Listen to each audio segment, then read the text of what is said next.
নেপালি আদি কবি আচার্য ভানুভক্তর 210তম জন্মজয়ন্তী শ্রদ্ধার সাথে পালিত হলো মাদারিহাটের রবীন্দ্র ভানু পার্কে। এদিন কবির মূর্তিতে শ্রদ্ধার্ঘ্য নিবেদন করে যুব সমাজকে কবির আদর্শে অনুপ্রাণিত হবার আহ্বান জানানো হয়। এদিন পঞ্চায়েত সমিতির সভাপতি আশায়েশ বোমজান, জেলা পরিষদের বন ও বনভূমি কর্মাধ্যক্ষ দীপনারায়ণ সিনহা, জেলা পরিষদ সদস্য বিশাল গুরুং প্রমুখ উপস্থিত ছিলেন।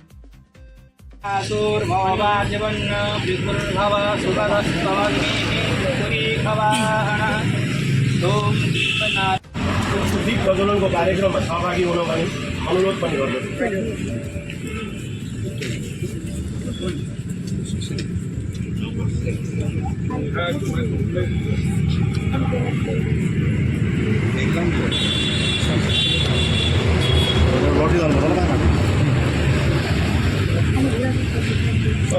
गरेर यस अवसरमा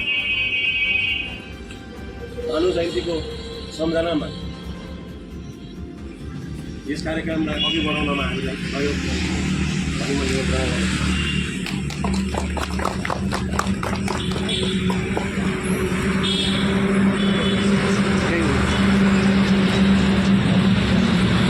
ग्रहण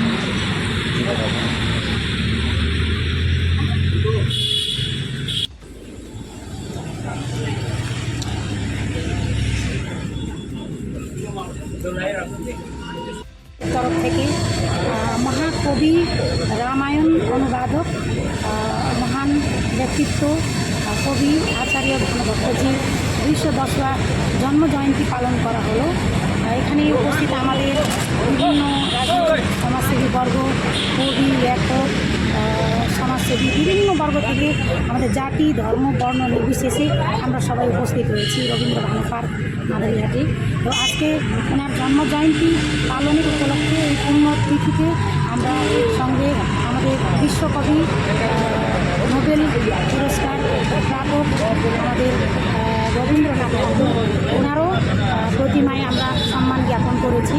আর এখানে আজকে সুন্দরভাবে আমরা সবাই মিলিত হয়ে এক হচ্ছে বন্ধুত্ব, ভ্রাতৃত্ব, সমাজের একটা বিচারধারা, শান্তি, সুরক্ষা, উন্নয়নের বিচারধারাকে সামনে রেখে আমরা সবাই একত্রিত হয়ে এই প্রোগ্রামটি আমরা সফল করেছি। আমি ধন্যবাদ দিতে চাই আমাদের মাদারিহাট গ্রাম পঞ্চায়েত প্রধান, পঞ্চায়েত সকলকে। ওনারা উদ্যোগ নিয়েছেন এই উদ্যানটি পরিষ্কার করার জন্য।